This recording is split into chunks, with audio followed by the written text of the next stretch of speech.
Hi, this is Nick Davis, and this is a tutorial showing how to create a gel or glass Photoshop button effect like the one you see here. This is probably one of the more commonly requested Photoshop tutorials, so my one is created using just shape layers and layer effects or layer styles. You can actually blow this up to any size in Photoshop because it's all created using vector graphics and it won't lose quality. But we're going to create a low resolution one for now. So let's get going with this. First of all, start off with a document 550 pixels square and fill it with black. First we're going to create a shape layer using the ellipse tool, and to do this hold down the shift key and create a perfect circle, leaving a bit of space around the edge there. The shift key of course constrains the proportions so that it creates a perfect circle. If you don't hold it down then you'll create an ellipse like this.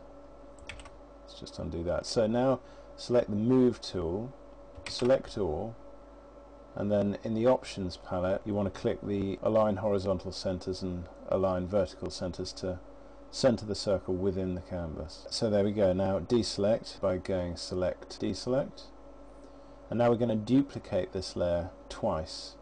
We need 3 shape layers to create this effect. To do that, just drag the layer down to the create new layer icon down here, 1, 2, and hide the top 2 layers.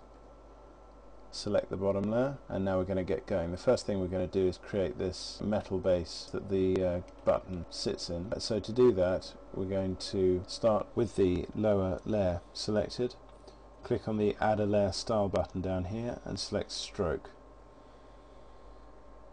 The settings for the stroke are going to be 30 size, position is going to be center, the fill type is going to be gradient, and the angle minus 90 degrees.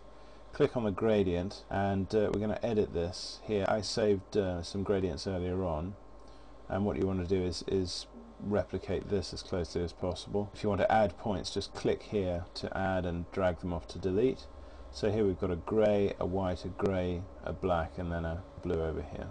Click OK, and you'll end up with something that looks like this. Next we're going to select bevel and emboss. The style here will be outer bevel.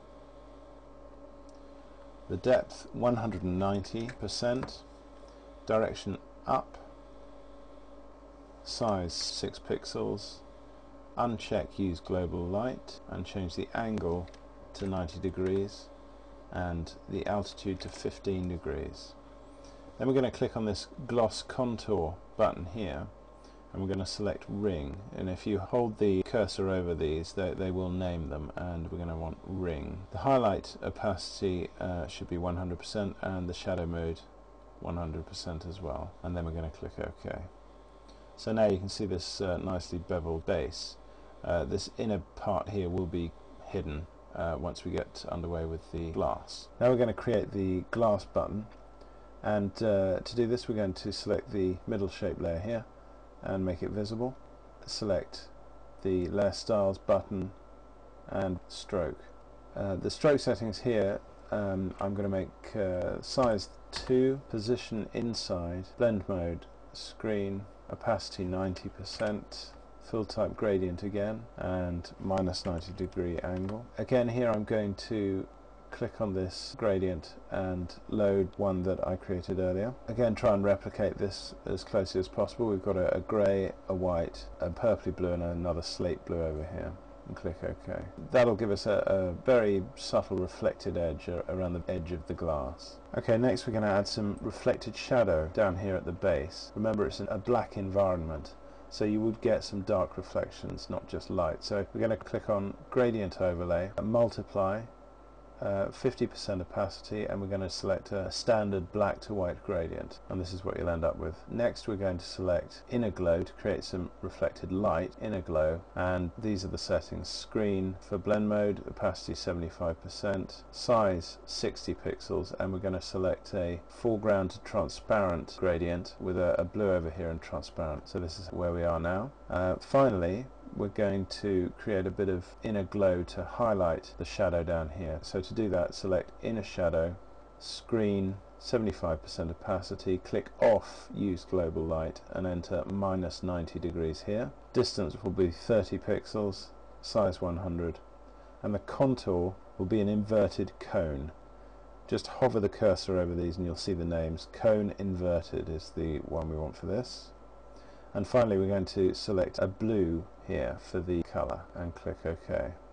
And we've got a bit of an inner glow there, a very mild one. Finally we're going to make the reflection that appears here on the top of the button. To do that, select the top layer and make it visible. With the move tool selected, we're going to drag a guide down and snap it to the top of that circle, and make sure that under the view menu, snap is selected and snap to guides, layers, document bounds are on. Now that we've done that, go to edit, free transform path, and hold down the shift and alt keys to constrain it to proportions and to keep it in the center of the canvas, and scale it down to about 60%.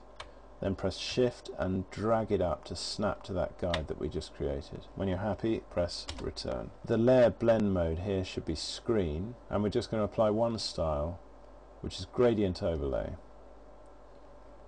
And here we're going to make the blend mode screen, and we're going to have a blue to white gradient. Again, I created this earlier, standard linear gradient, and going to just take the opacity down to 80%, and we're done with that.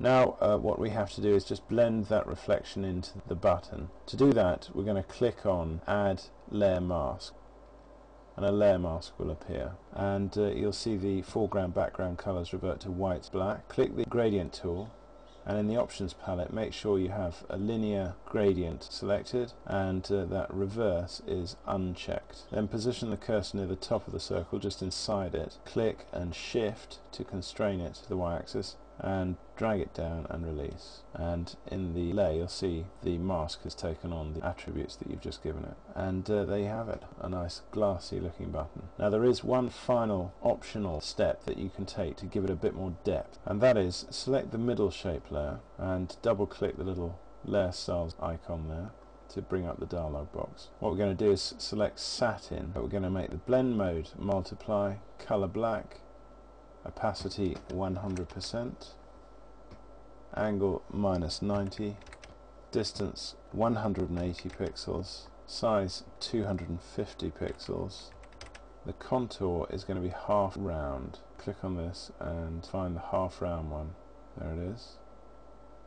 And uncheck invert. And what you'll see here is a much deeper black. If you click off the satin, it's given it a whole new depth. So I'm going to keep that, click OK. And there is your button.